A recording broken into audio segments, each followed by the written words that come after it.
Welcome to the Stoop, you guys. Give yourselves a hand.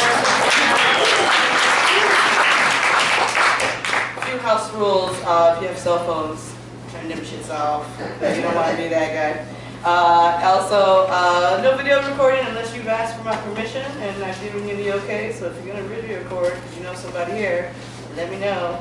You can see me standing over there so that the house manager didn't pull you out with a little hook. So the Fillet Solo Festival, you guys, this is just one show, one of many, many shows at this festival. You guys should definitely hit up as many of the shows as you can. It's $10 a show, it's $50. Here at this, it's $50 for a full pass this weekend and next weekend, so you still have time to catch us one more time and a bunch of the other shows next weekend, Friday, Saturday, and Sunday. So definitely do that. A pass is $50. And with $50 you can see all of the shows. As many as you want. As many as you want, all day, all the Spend time. all day seeing shows, listen to stories, listen to solo shows, they're great. So, let's start our show. This is the Stoop, you guys. My name is Lily B.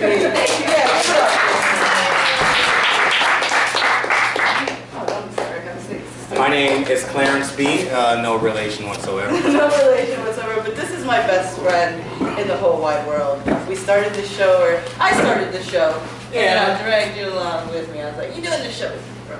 Right? Yeah, it pretty much happened. Kicking and screaming against my will, like normally when I do things with her. And he's here, right? So this is the idea behind the Stoop is just no-note storytelling that's real as fuck.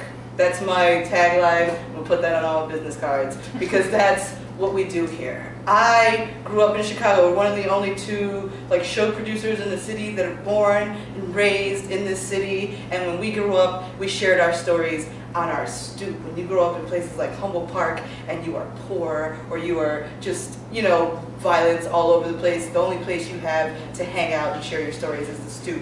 And so I was just like you guys when I started telling stories. I was just an audience member listening to stories. Someone threw my name in the hat. I got up, told the story. Turns out you motherfuckers love my stories. And so I just started doing them more and more, started a show, brought Clarence with me. And so this is our stoop. Imagine these are stairs. Imagine you are on the west side of Chicago listening to two best friends talk shit and invite their homies. Yeah, to sit on the stoop and, tell us stories about their summers. And that's how we learned about the neighborhood growing up. Is, we all gathered on my stoop, your stoop. And, you told us about your summer vacation. You told us about who's pregnant, who joined the gang, who died, who got beat up, and that's who's having sex with who. And that brings us to our theme for tonight. So talking about sex. Yeah. Talking about sex. The theme for tonight is Knockin Boots. Normally at our show that we host once a month at Rosa's Lounge, we invite features to share a story about a theme that is near and dear to the Stoop's heart. And we picked Knockin Boots because there was an entire summer where H-Town came out with this song called Knockin Boots, and that became the phrase you use to two people fucking. Plain and simple. You heard that so-and-so, they knocking boots. You heard, we met up and now we knocking boots. It's a lot less, you don't want to say you're fucking. So knocking boots is just, it's nicer, it's sweeter. And I would imagine it's like code for, your parents won't know what you're talking about. Knocking boots. What's that? What are they clinking boots together? Is that a game? Yes. Yes, it is. Yes, Mom, it is. Yes, it is. And so the people we invite are what we call our homies on the Stoop. And they're our homies because they are people that we just enjoy to listen to talk to us and share their stories. They're homies on the Stoop because they feel the theme or they have a story relevant to the theme. And I'd like to introduce you to them now. Or we'd like to introduce you to them now. So, Clarence, who do we have on the Stoop today? Well, we have quite a few. Who do we want to start with? Mr. Bodeker. Oh my gosh, Darren. Yeah, Darren Bodeker, you guys, is a homie. Give it up for Darren Bodeker. This guy has stories you can hear on. I have to see Darren. We're just gonna tell everyone all about you, Darren, and then you agree or disagree if you want. Has stories on the Risk Podcast radio show, so you can look at Risk.org. He's got an amazing story there. He's new to the storytelling scene. He's got stories upon stories. He's featured on the Stoop. He's been around and done a couple of shows out there. And this is his first show of the year. So everyone give it up for Darren.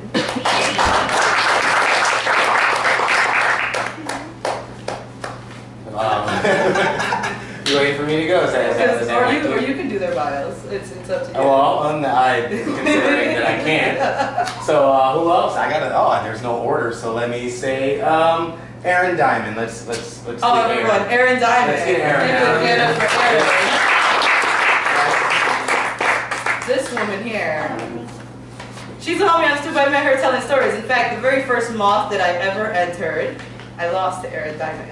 I did it to, but it was amazing. It was on a Halloween. She did a Halloween. It was Halloween. You were dressed as Annie Hall. I was not dressed up for this show, and she's a powerhouse in this. Like, Erin Diamond is a force to be reckoned with. You guys, her stories take you on rides that you guys just check out Erin Diamond. You guys are gonna love you some Erin Diamond. That's all I'm gonna say about Erin Diamond. That's our homie at Stoop. Give it up for Erin Diamond, everyone. And next up, we have Mr. Nestor Gomez. Oh, Nestor, give it up for Nestor, you guys. Nestor, much like Darren, is new to storytelling. He won his first moth. He's going to a Grand Slam, one that we may actually be competing against each other, which is crazy. It's going to be fun. But Nestor, I've heard a couple of his stories that hit really close to home. He's going to be doing so much more of this. Look out for him. This is what this isn't your first show of the year, right? You've done a couple of shows. I did Story Club and I did a couple. Yeah, so and you won at Story Club too. So he's an amazing storyteller. I invited the homie to the Stoop. He's a new homie, and then I'm hoping that he does more and more, that you guys go and check him out there. And okay, and this worst part of actually speaking is to butcher someone's name. So it's Janjun, right? Yeah. So Archy Janjun. Janjun, Archy. Right. Give it up, Archy. I didn't screw it up. Archy is, again, when I booked the people for this show, I didn't want to book like all these powerhouse, like superheroes. They're all powerhouses in their own right, but you go through the storytelling scene and you see the same names over and over, and I want to kind of just feature people that I know want to do this and have the heart for it. And Archy actually saw a couple of times. He won the Biggest Liar competition at what church is a Church of North. It's a Scott Whitehair production. It was amazing. It was incredible. I fell in love with him there because he went into the dressing room dressed as a man, came out dressed as a drag queen. It was incredible. Like, talk about committing to like telling a story. This man is the shit, is how we say it on the Stoop. Someone is the shit. All of our features are the shit. So we're just gonna have a seat, and the way the Stoop is gonna work from here on out is that's it. That's all the introductions these people need. If you want to know more about them, talk to them. They're in the talk to them after the show. Get to know them, because on the Stoop, I mean, who gives a fuck about where they went to school, where they were born, because their stories will give you who they are, and that's really the most important thing, I feel, to knowing someone, is their stories. So, hi guys, thanks for coming. Thank you so much. Knockin Boots. All right, so how do we want to open this? Like, do you want to do a Knockin Boots story? Do you guys just want to jump right into it? Who's got like? Let's do a definition of that. Oh. Fuck it. Knockin Boots. Pretty way of saying doing it. I am a prude. It is. I'm like so uncomfortable because sex is kind of something I never. Well, growing up, we didn't say the S word and. What, the S word? Sex. We did. We said sex. Who's we? Me. Oh no, he did. Me. He did. And my family, my mom. It was just me and my mom. And my mom. Yeah, there was no sex. People don't have sex. It's disgusting. And it's only something you see on TV. So it was never really something discussed in my household. So I'm very uncomfortable talking about it now. But why'd you agree to the theme? When we were like, hey, let's think of a theme. And you were like, hey, Knockin Boots, that sounds good. And we were going to talk about fucking. Well, I know, and it's just, you guys were going to talk about it. I didn't think I would have this much of an involvement in it, but I just think it's a pretty way, or a code word at the time, for, young horny teenagers to say who was having sex without their parents, catching wind of it. Yeah, and so does everyone here get the premise of Knockin Boots? Alright, so let's get to the topic. Like she said, it means fucking. It means fucking, and so those are always the best stories, especially when they're embarrassing or what do you call it, life-defining, as we'll find out some of these are. Do any of you guys have life-defining fucking moments? Like, fuck it? Or what are your knockin' boot experiences, guys? With the exception of the first time, because I would imagine that's That's in itself life-defining event. My first time was horrible, guys. It's not worth the story at all. My first time was Martin Luther King Day. Oh, shit. With a girl. While the Rosie O'Donnell show was on, so. Oh, shit. That is a memorable little, I don't remember where the fuck I was or who I was with or anything, but since you opened it up, I'm gonna have a seat and you can get up and share your knockin' boot story. How's that? Archie. How's that? Everyone, Archy Jam Job. So I walked into Hopleaf, a bar known for their craft beers, and ordered a glass of Sauvignon Blanc. I was waiting for a man named Psych Maletta. I'd met Psych on the gay dating site Adam for Adam. Now, my life during my 20s had kind of played out like an episode of Intervention. And having gotten my shit together, I felt ready for the first time for a serious relationship. Now, until this point, my friends and I dealt with men like hookups. You went online, you found someone you liked, and then you told them to come over and fuck you. It's kind of like ordering pizza, except you had penis instead. But that's why when Psych messaged me, asking me to meet at a bar to talk, instead of his bedroom for pizza, I really felt like we were searching for the same thing. This man, I thought, is looking for something serious too. When Psych walked in, my heart skipped a beat. He actually looked better than his pics. Tall, pale, and curly-haired, he was everything I liked. He walked over to me and judged my glass of wine. He opened his mouth. "You're cute." I know. We made conversation, but I was constantly distracted by his large sausage fingers. I do remember the bullet points, though. I was a server going to paralegal school. He was a computer software engineer. He even had his own business cards. What a success, I thought to myself. He drove a silver Volkswagen Golf. I drove a silver Volkswagen Bug handed down to me from my sister. A sign? I think so. He lived in a high-rise overlooking Lake Michigan. I love to have sex overlooking Lake Michigan. It was like Cupid was in the room. After a few more drinks, he asked me, "Arch, do you want to go to my car and make out?" Yes, totally, I did. It was like he could read my mind. So there, on a late summer evening in 2000 and something, I meet out with Psych Maletta in his car, parked right on Clark Street. We listened to Passion Pit. As he rolled on top of me onto the passenger seat, I could see a couple give us a thumbs up as they walked by. Then all of a sudden, he passed out on top of me and began snoring. He'd later explained that he had narcolepsy, but at the time I had no idea what was going on. I tried to push him off me, but I couldn't. I was like squirming and writhing, but nothing would happen. Unsure of what to do and worried about what the people passing by might think, I decided I should close my eyes and pretend to be asleep. After about 15 minutes, Psych woke up and explained his narcolepsy to me. I told him it was fine and totally cool. Didn't River Phoenix's character in that gay movie about Idaho have narcolepsy too? What a cool, trendy disease to have. It's kind of like a gluten allergy, but it's real.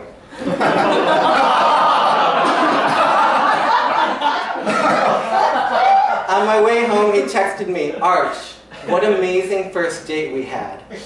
Until this point, usually when I got a text message after a first date, it said something like, "You've got a great mouth," or "Thank you." So this just felt so serious and real to me.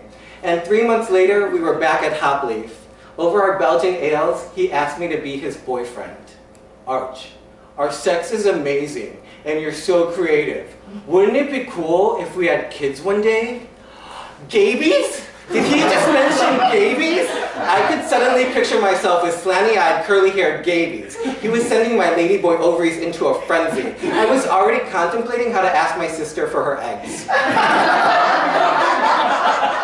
I turned to look at the clock. It was 10:26 p.m., the moment my life had changed. I turned back to look at Psych. He had fallen asleep at the bar. The next morning, I went home to celebrate. I played my Whitney Houston playlist as I did the dishes. I belted out You Give Good Love. I gave an amazing rendition of All the Man That I Need. I skipped over Where Do Broken Hearts Go and scared my cat dancing to I'm Your Baby Tonight. As I was scrubbing a frying pan, I thought, this is gonna be my life. A gay, artsy housewife. Yes, because if Psych and I lasted, obviously he would pay my bills for the rest of my life. That's how life works. And our sex was amazing. I mean, he was after me constantly. I was convinced that his spirit animal was a gay rabbit on Viagra. And this is where I went, and I had this daydream, and it lasted for about a month and a half. See, people are kind of like those Russian dolls that fit inside each other. The first few psychs were beautiful, and then they were chipped, and then they were cracked, and then they were shitty pieces of dust. He was the drunkest person I ever met in my whole life. It turned out he didn't have narcolepsy. He just balanced his drinking problem with Adderall, and then he would fall asleep gradually. He told me he wanted to see other people. On my way to the doctor, I was getting biopsy results. Yeah, that's the kind of man he is. Anyways, I took years to get over Psych. We kept seeing each other, and what kept drawing me back, well, there was really one good reason. Psych had really good dick. I mean, those sausage fingers were just an appetizer for the entree. Fuck walking away from the relationship. There were days I could barely fucking walk. That's not something to base a relationship on, but it worked for a really long time. Fortunately, after 2 years, his company sent him overseas, and I was finally able to let go. See, sometimes when you can't help yourself, I find that life will kind of help you out in its own way. And as I was getting over Psych, I went back on Adam for Adam, because I'm really good at learning lessons. And I invited a young man over to my house for pizza. He looked like a Puerto Rican Justin Timberlake. Puerto Rican JT kept coming over for a few weeks, and after a couple months we started dating. And then he lost his job, and then he lost his apartment, and he slowly moved in with me. Now, I'd never taken the lesbian approach to a relationship before, and it kind of worried me. And then he lost another job, and I got really worried. I didn't want to be a provider, and I just didn't see that for myself. But then a family tragedy struck, and he provided for me. He provided a lap to bury my head in, ears to listen to all my craziness. Through proximity and intimacy, he provided for me during the darkest hours I've seen so far in my life.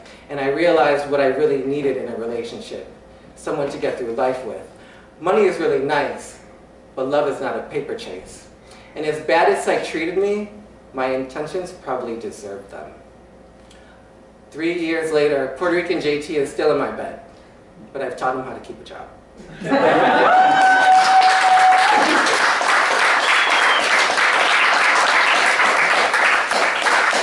such a beautiful Knockin Boots story. That was not at all what I expected. And he is, he's sitting right there. That's my JT. birthday. Yeah. Can I say right quick though that good dick is really hard to let go of. You guys, I know that feeling. I know that pain because I recently went through that. They're just fuck you stupid. It is. You're just like, okay, sure. Yeah, okay. I'll forgive you. Here's my fucking debit PIN code. Just keep that coming. I mean, I never did that, but I was really close to just be like, hey, it's 0, whatever, and just bring it back. So, and you know, that's how it is, right, guys? Yeah. You never felt a crazy bitch? Like you never felt so good? I've heard that crazy vagina is the best vagina. He can't even say pussy, you guys. That's how much of a prude Clarence is. He's like, but vagina. all the crazy vagina I've ever had was, the complete opposite. It was just crazy. There was no good, and it was just crazy. All right. Yeah. So who do we want up next? The quiet ones? The quiet? Like Nestor? Nestor has a story. Oh, okay. Nestor has a crazy vagina story. Or no, it was not a crazy vagina story. No, it was.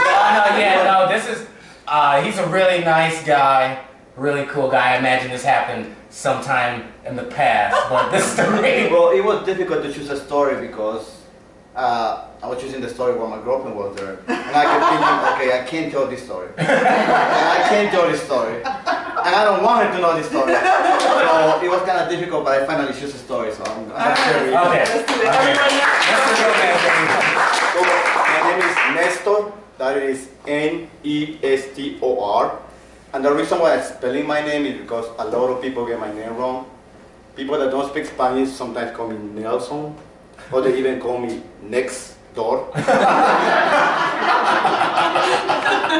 And you would think that people that do speak Spanish will get my name right, but the thing is that they get more options. They call me Hector, Nelson, Victor, Ernesto. They call me anything but Nestor. And this used to piss me off a lot before, you know, like when somebody called me by my wrong name, I used to like scream at them, Nestor, Nestor. But eventually that saved my life. So when somebody gets my name wrong now, you go like, yeah, whatever. Call me whatever you want, I don't care. Because you see, I was dating this girl, but we were kind of dating, we were kind of seeing each other. You know how it goes, you like meet somebody that doesn't, we kind of hit it off, but not really. So we were sitting each other every once in a while. But I would call her every weekend just to, you know, just to see if we could see each other because, hey, sex is sex, right? So I would call her, and sometimes she will come, and sometimes I wouldn't be able to see her. But I called her one Sunday in the morning, and her sister-in-law answered the phone. And I knew it was her sister-in-law because I had called before. I mean, she had answered the phone. You know, I had asked for Blanca. Let's call this girl Blanca, because I don't want to say her name. So I had asked for Blanca, and the sister-in-law being like, oh, she's not here, or she's here, or whatever. So the sister-in-law answered the phone, and I asked for Blanca, and she's like, well, she's not here. And I go like, well, that's a bad thing, but it's also a good thing. And the sister-in-law goes like, how come? I'm like, well, because you got a sexy voice, girl. And that's exactly what she did. She started laughing. And then she go like, oh, you got a sexy voice too. So I go like, hey, we both got sexy voices, you know. Maybe we should be working on the radio. And she laughed some more. So I kept going at it. And eventually I told her, well, your body, your face is as sexy as your voice, maybe you should be doing novelas, you know, you should be doing soap operas. Next thing you know, she's asking me, I'm asking her what she's wearing, and she's asking me what I'm wearing. Eventually, we were telling each other what to do and where to put our hands. In case you haven't understood it, we had phone sex. It just happened. It just happened. So at the end of the conversation, I told her, you know what, I'm going to call you next week. These same hours. She's like, okay, cool. So at the next week, I called her again. She answered the phone again, and this time the conversation was even harder than before. It was crazy hard. Because we already kind of knew each other, right? So, but at the end of the conversation, I'm saying bye to her, you know. A friend of mine walks into my apartment because I never liked my apartment. And he caught me with my pants down. I'm like, and my friend is like, what the fuck? I'm like, what the fuck? So after a lot of what the fucks, I explained to him, you know, what happened is I called Blanca and your sister-in-law answered, and this happened, and my friend is looking at me like, you bullshit, you lying. I'm like, no, dude, it's serious, this happened. So my friend doesn't believe me, you know. And then he has an idea. This isn't the time when people didn't have cell phones. People have phones like this before, you know. But he has this cool phone that has a speaker built into it. And he's like, okay, you know what? I'm going to bring my phone, we put Blanca on the speakerphone, and see if you're really telling the truth. Now, I know this sounds bad, kind of bad. It's really bad, actually. But at the time, I was going through a phase of I don't give a fuck. So I didn't give a fuck about anything. I said, okay, you know, fuck it, let's do it. So the next weekend, my friend comes over with the phone, and two other friends that want to hear this phone conversation. And I'm like, okay, we're going to do this, but I'm going to go in the bedroom. You guys stay in the living room, you guys could listen. They're like, okay, cool. So I grabbed the phone, put it on the speaker, and I called Blanca. You know? Not Blanca, but I called her sister. But as soon as I called, Blanca answered the phone. She's like, why are you calling? I'm like, hey, to talk to you, girl. And they're like, yeah, but why are you calling now? I'm like, well, because I just woke up, you know, it's Sunday. I went to the club right now. She's like, no, I need to talk to you. I'm heading over. Boop, she can start the phone. So I come out of the room and my friend's like, oh, you're bullshitting, you're lying, you didn't do nothing. I'm trying to explain to them, you know, something happened because the sister-in-law was supposed to answer and Blanca answered. Now Blanca wants to talk to me and I don't know which. Next thing you know, I'm talking to my friend, blah, blah, blah, back and forth. All of a sudden, there's a knock on the door. And I go and look on the little hole and it's Blanca. And I told my friend, Blanca's out there too. And my friend go in hiding mode. One of them was in the bathroom and hide behind the curtain. Another one was under the cabinets and hides under the cabinets. Another one goes under the table and hides with the mountains. And then I open the door and Blanca comes in. She's like, you know what? I need to talk to you. Because my brother got into a big argument with his wife. And then she started to explain me that her brother told her that he's having sex with his wife, and all of a sudden his wife calls him by another name. And he's like, what you call me? She's like, nothing, honey. You call me Victor, didn't you? She's like, oh, nothing, honey. You call me Hector, didn't you? No, nothing, honey. And then he's like, start arguing back and forth. He starts calling her bitch. And then like start fighting. She gets out of the house, but before she gets out of the house, she's like, you know what? I didn't cheat on you, but I was talking to somebody and his conversations are hot, and as soon as I get an apartment, I'm gonna call this guy again. So the brother is pissed off, and the brother is trying to find out who the hell has been talking to his wife. So Blanca comes over and says, was it you, Nestor? So three things happened to my mind. First I think, what Blanca is gonna think about me if I tell her that, yeah, it was me? What are my friends gonna think about me if I deny, no, I never talked to her. My friends are gonna think I'm a liar. I can't have that. But number three, and more important, what is her brother gonna think? Because her brother probably gonna kill me. So I do what any guy in my position would do. I go, it wasn't me. I never called her. It wasn't me, I don't know. Blanca looks at me, goes to the door and opens the door of my apartment. Outside my apartment is a guy with a gun in his hands. Blanca's brother, and he's looking, and Blanca's like, I told you it wasn't him. He looks at me, looks at Blanca, and he's like, I think she said Victor anyway.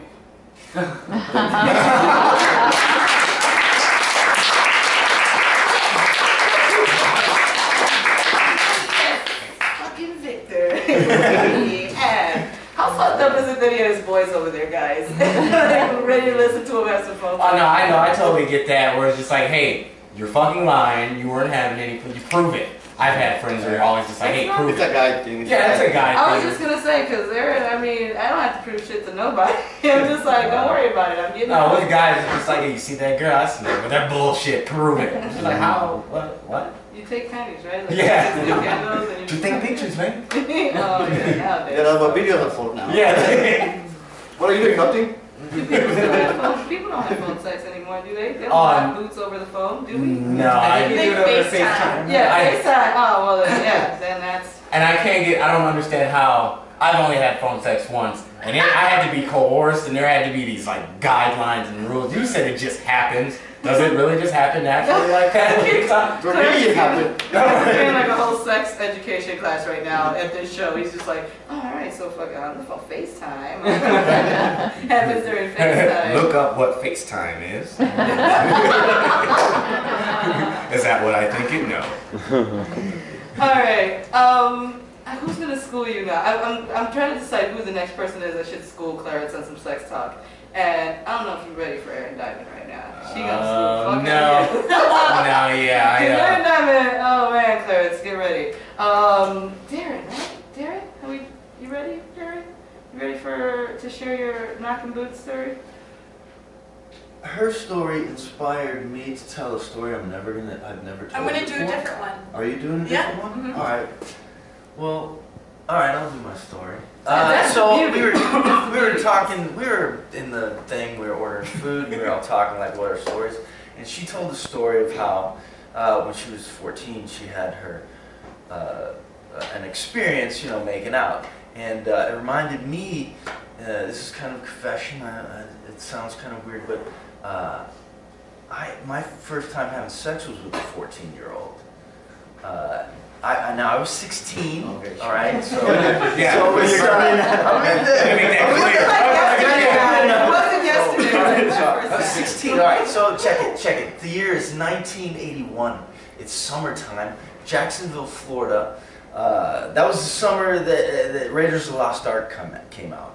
Well, anyways, I used to hang out with my best friend named Keith, and Keith had a weird friend that I didn't really hang out with named Bryn, and Bryn had a friend who was a girl named Michelle. And so it was summer, and me and Keith are 16, and Bryn and Michelle comes, and so all of a sudden Michelle and my best friend Keith start going out. And I know she's a little younger, but she's mature.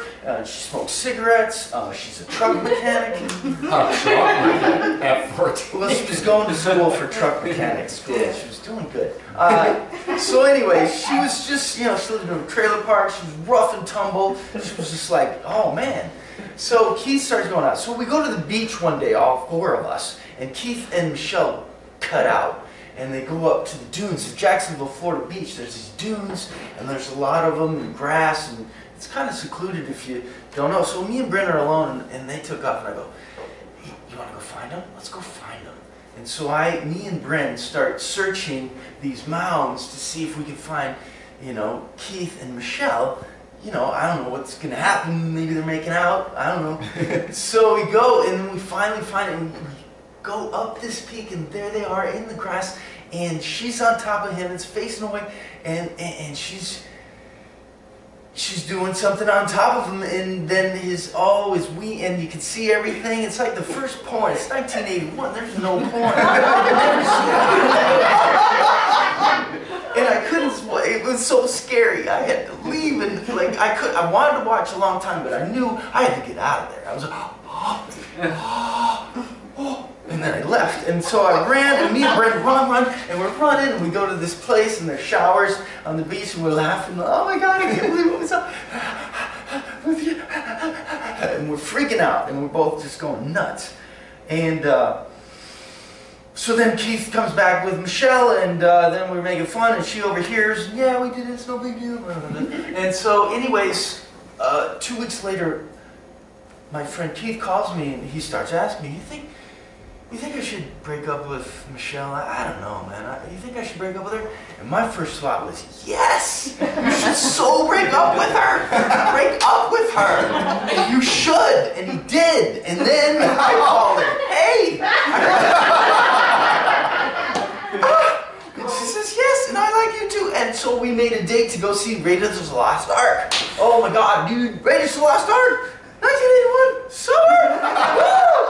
So we're in the movie theater, and you know, the ball, and oh, it's the best movie ever, but then all of a sudden, oh man. And so we were feeling each other up big time. The whole movie, I didn't even see it past the thing rolling down, maybe a couple bounces. But other than that, we're just feeling each other up. Oh my God, it's all, packed theater too. Complete ecstasy, making out, everything. And then my parents were there, over there somewhere, and then we were driving home, and we were like, can we watch the movie again? We want to see it again, can't we just stay? And my dad was like, no, and he brings us home. Well, anyways, a week later, she calls me and says, I'm at my house alone, my mom's out for a while.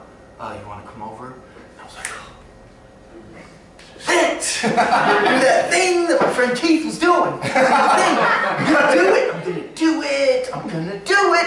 So she lived about 10 miles away, so I'm riding my bike by car. And, but being a smart me, I had 50 cents on me, and I went and hit a gas station and got me one of them rubbers. I got a rubber. It was like, I don't know, but it was rubber. Sink! In the pocket, riding. Go over trailer park, and it just commences, and we're making out, and she's up, and oh my God, and then it's like, let's do, you know, it's like, well, I didn't say it, but it was like, yeah, so I put it on, the condom, and then we started doing it, and we're doing it, and I'm not really feeling anything. It's not really, this is a big 1981 condom. There's no tech. You had to spit on it. There was no lube. It was crazy. Anyways, and it was great. But anyways, I was feeling nothing, and I kept doing it, and after a while, it's like, are you gonna finish? And because she was 14, she had experience. She was and I was like, but then all of a sudden, I felt, she must have got wet. She got wet. And finally, and it felt great, and then all of a sudden, it was like, oh, the biggest, craziest orgasm. I tend to laugh a lot, so I tend to do a big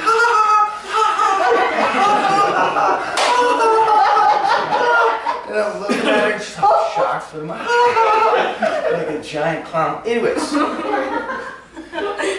I pull out, and I immediately realized that my whole penis isn't green anymore, because it went in green and now it's penis colored, and it was just a green balloon thing around my around part of it. And I was like, oh. And I immediately knew I was 16. I was like, oh man, oh man. Oh man, and I flipped out, and she's like, it's okay. And then she starts telling the story how her mom was 14 when she had a kid, and her sister was 14 when she had a kid, and I'm like, don't tell me that. And I left, I was in shock, and I left, and I didn't call her anymore.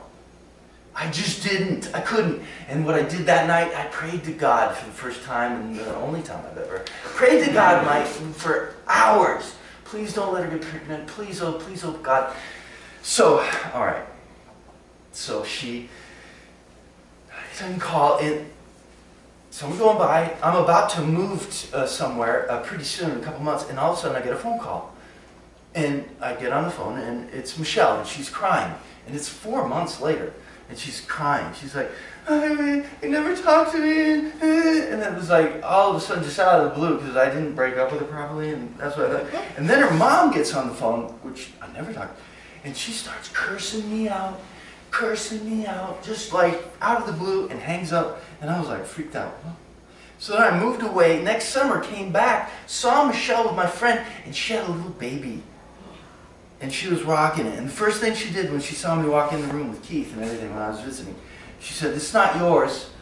And in my mind, I prayed so hard to God. I said, "Yeah, I know, it isn't." God answered my prayer. And I didn't even think about it. I was 17, I didn't even think about it. And then 20s, and then my 30s, and then in my 40s, I finally thought, and I've been thinking to myself, oh shit. I could have a kid. That was probably my kid. Why would her mom call me? Why would she be upset and curse me out? It had been 4 months.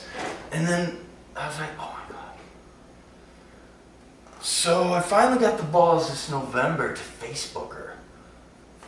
Michelle, I found her. I went through Keith, and then I got to Bryn, and Bryn said what she was. And she has a new name. And her name was Michelle.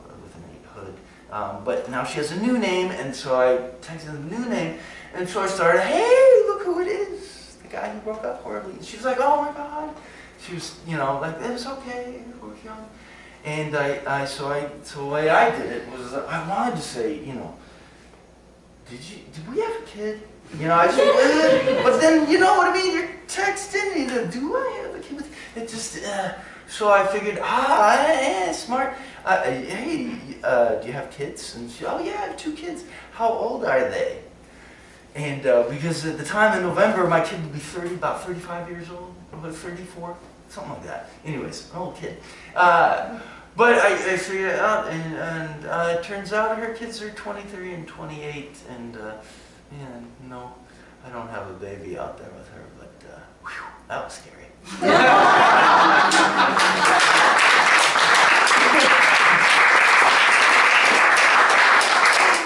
Darren, I don't even know where to even begin with that. I can't talk shit. I'm 36 with an 18-year-old, you guys.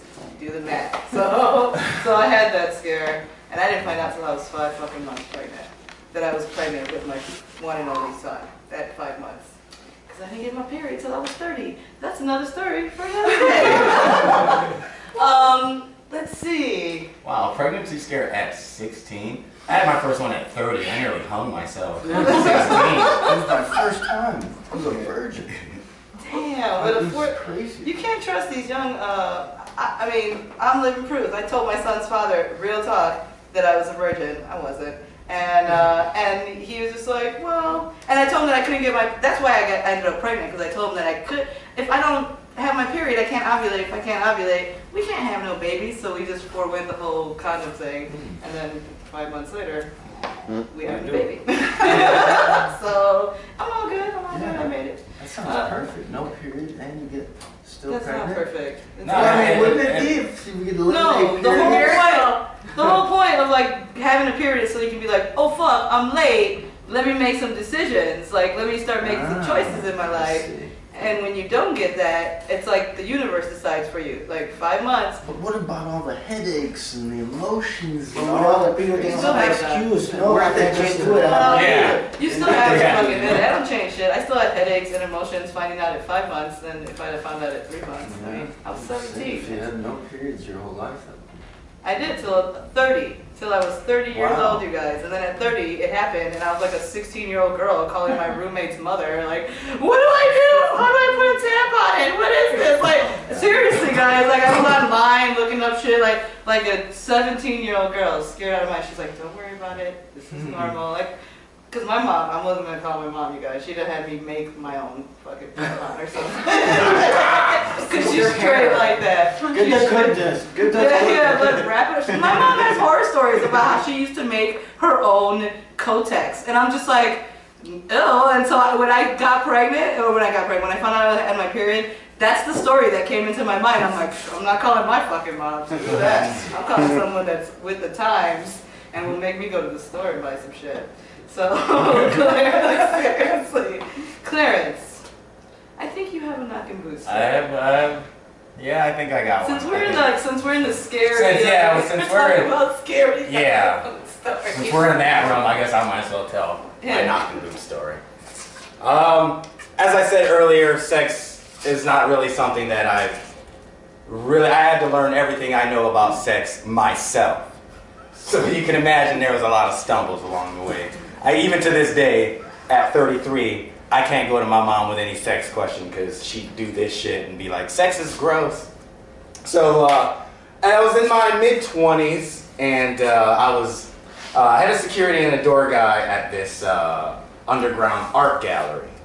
And my best friend, he was in this rap group and he dated this girl and they lived in this nice apartment that had 2 bedrooms and 2 bathrooms. It was great.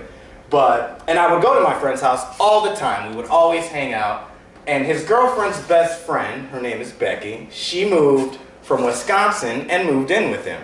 Totally killing the whole vibe that we had there. She was one of those girls who, she was like a malcontent. She was not satisfied with nothing.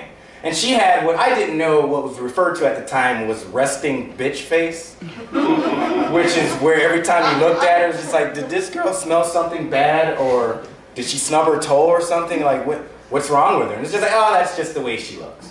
Every time I had a question about her, that was the response. Oh, that's just Becky. Oh, that's just what she does. And she made me hanging out there, which I did all the time, a kind of a pain, because she was always complaining. Where before, it was very easy. Hey, we're going to go to Nick's. Hey, we're going to go to Sub T. We're going to stay there for this long, and then we're going to go eat here. But with her, it's, all right, we can't go here, here, here, and here. So now we're standing outside in the freezing cold, figuring out where to go because Becky is not satisfied, ever. So one day, I'm working the door at the art gallery, and they come. And me and Becky, we don't get along. I don't like Becky, despite the fact that she fit the mold of women I was attracted to. Petite white bitches. But she was a level of bitchiness that I just was a turn off. It was just like, I'm so turned down that I'm turned off. It's just like, it got to a point where it's just like, okay, that's ugly. I can't stand to be around you. But I was having one of these days where I was in a mood. I was in a mood that she is always in. So we kind of connected in the sense that we were just talking shit about people the whole time. People's limbs, people's clothes, people's shoes, the way people act. It was the hipster explosion, so it was just like, people looked weird. Like, it's common now. But back then, it was just like, why does that guy have purple sunglasses on with a Ninja Turtle t-shirt and cut off jeans? Like, that's weird to me. Is that weird to you? And we kind of connected on the level of just pure hatred and vile towards other people that particular day. And apparently that day, that night, she had told her best friend, my friend's girlfriend, that she was interested in me. Because of that, because she thought that I was that guy, like her, who just hated everybody. Which I wasn't. I mean, I hated most people, but not everybody. And so there was this cat and mouse game, which was, you know, really not a cat and mouse game, where she would flirt with me and I'd be like, no thank you. And then one day I got really drunk and I texted her, hey, what are you doing? Because, you know, sometimes when you get really drunk and you haven't had sex in a long time, yeah, you just go through your phone and you're just like, okay, this person's into me. I texted her and she was at this bar called the Two-Way and she was just like, oh my God, this is the first time you've ever texted me. Come to the Two-Way. So, like Darren, I bite my fucking ass off to the Two-Way. So I'm just like, I'm gonna get laid. I'm gonna get laid. It's been so long. It had been like 2 years previous to that moment. I get to the Two-Way and fucking she's at the bar and she's there by herself and she had, I think, alienated everyone in the fucking Two-Way. Because the bartender, when I walk up and, you know, she gives me this hug, she gives me a kiss, and I look at the bartender, I order a drink, and she goes, is she with you? And I say, yeah. And she says, get her the fuck out of here. So, I'm just like, it takes me a second, and I'm just like, oh, okay, you fucking alienated everyone in the bar. And so, I'm just like, okay, let's go back to your house, pay your tab. And it was like this 50-cent beer night or whatever, so she pulls out all this change, she gets frustrated counting the change and just throws it on the bar. And the bartender's just like, get her the fuck out of here. So I grab her and we go outside. We make out for a while, but I have my bike and she's bitching at me the whole time about why did I bring my bike. I can't fit my bike in my car and she lives too far away for me to ride my bike. So while being bitched at, I take my bike apart and squeeze it into her trunk. Took like an hour. People were standing outside just like, is he gonna get it? Oh, he got it! I get in the car, we go off, we go to her house. And things started getting hot and heavy. And then the clothes start coming off. And I have to put a condom on. But at the time, I know now, regular size condoms don't really work for me. And it takes me a long time to put them on. And sometimes I have to stretch them and they break. So I have to get another one. She's bitching at me the whole time that I'm taking too long. And I finally get this fucking condom on, and we go at it, and it's glorious, it's nice, it's fun. I make her feel nice. I am very attentive sometimes in the sack, and I make her feel nice, I make her feel good, and at the end, she starts crying. And me being me, I'm just like, what did I do? Am I too big? Am I too small? Was it too fast? Was it too short? Was it... No, I don't know what it is because she cannot stop crying to tell me. It's not just crying because she's ashamed. It's like I just told her mom died crying. Like it's out of control bawling and I am just like destroyed like, oh, this is fucking horrible. This has never happened to me before. She cries all night. I hold her and she cries in my arms all night. She cries herself to sleep. She drives me home. The next day, I go to my friend's house, and I'm just like, because she had already told everyone, and they're like, hey, so I heard you had fun with Becky last night. And I'm just like, fun? I don't know. Everything was going good, and then at the end, she started crying. And they both, in unison, at the same time, said, yeah, she does that. Thank you.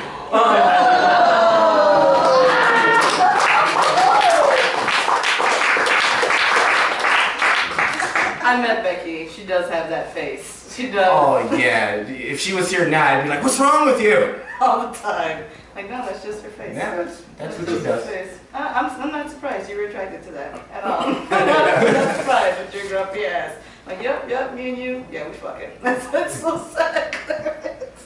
Yeah, it was. It kind of fucked me up for many years in the sense that I still, to this day, don't know why.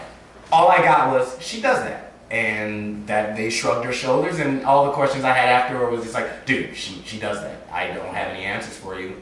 And I was just like, what was it? Am I horrible at it? Like, It fucked me up for many years after that. I didn't have sex for at least my another best friend. year after that. My best friend, I know what it's done to you. You can see it. Yeah, we're gonna Alright, we're getting towards the end here.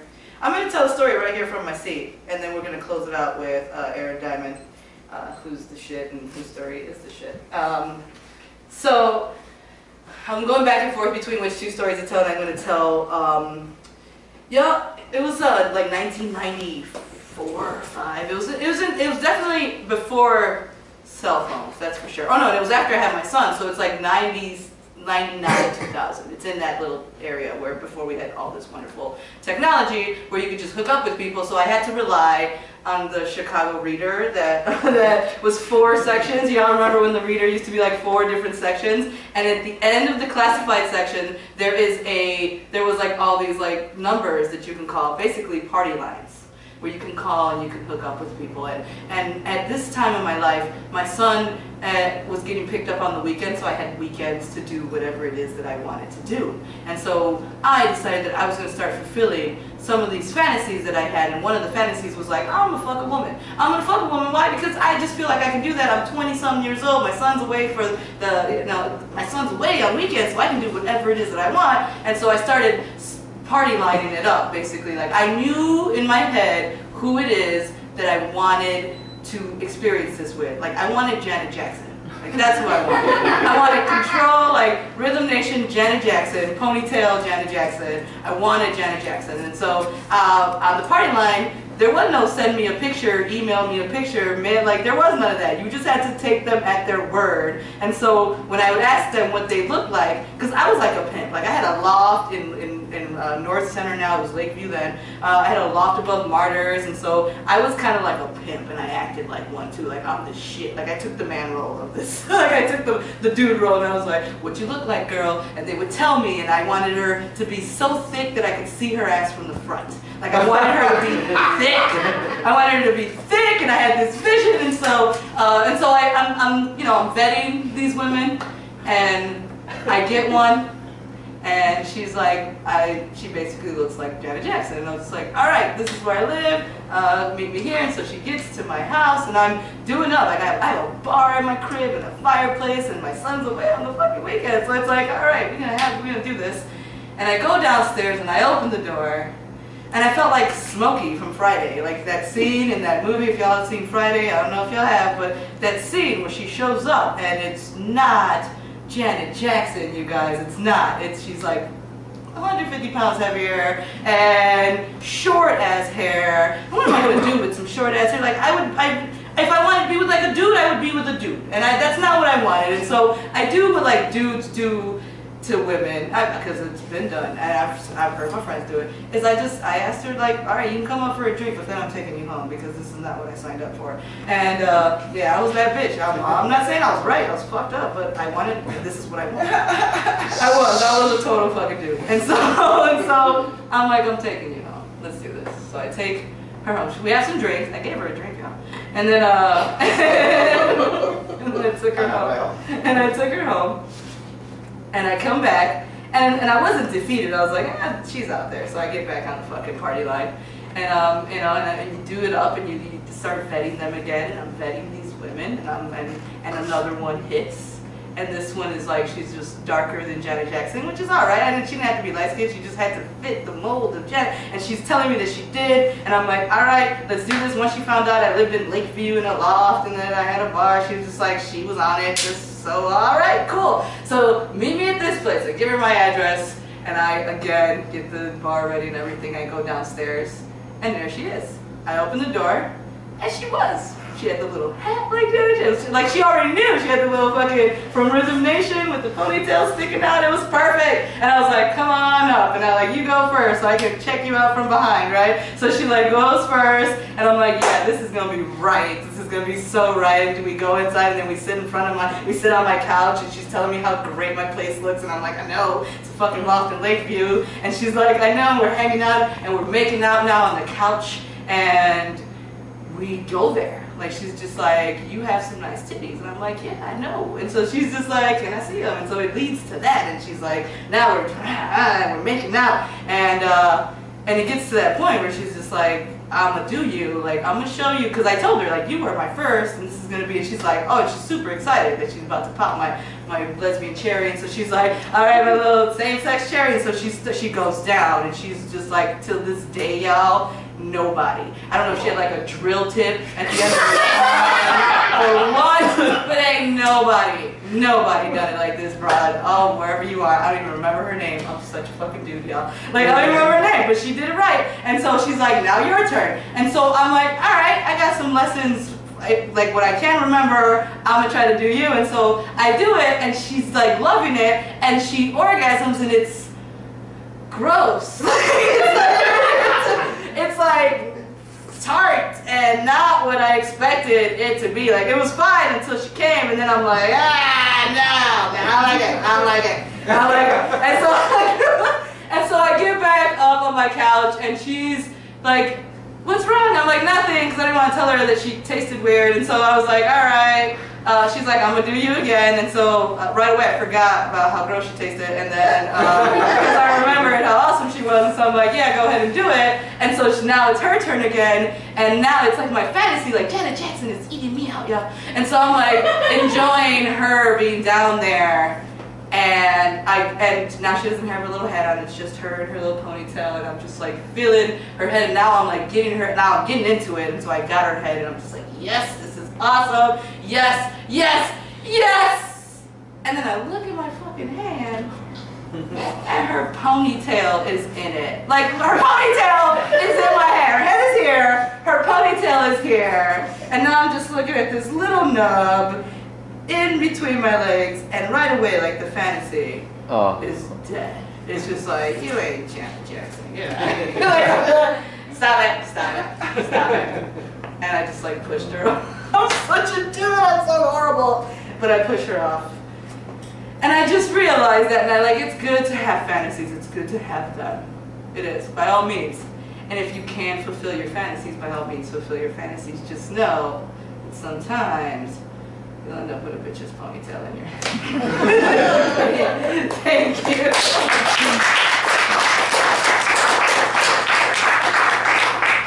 Never again, yeah. Sorry, that killed it for me. I did that story at another show, and then a lesbian came up to me and told me, my hair does not come out. Alright, that's good for you. Good to know. No, I'm scarred from that. Alright, so we are getting to the last person in our lineup. I'm so excited that she agreed to do this show. Because your sex stories are the best. And even when when we're just chatting, her and I, life is amazing to talk to you about this woman. It's great. And, Thank you. You are good shit. Everybody in this lineup is a shit. But I think we're ready for Awesome. it. Fuck yeah. Cool. So everyone put your ass together.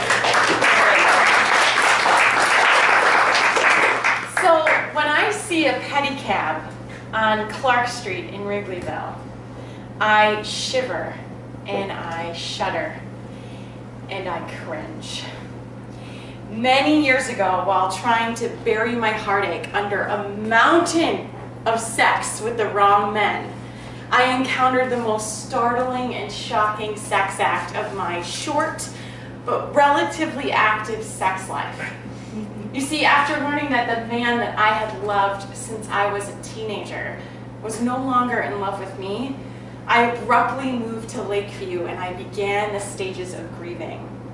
And somewhere in between the stages of anger and sadness, I discovered this extra stage. Reckless, slutty man-eater with nothing to lose stage.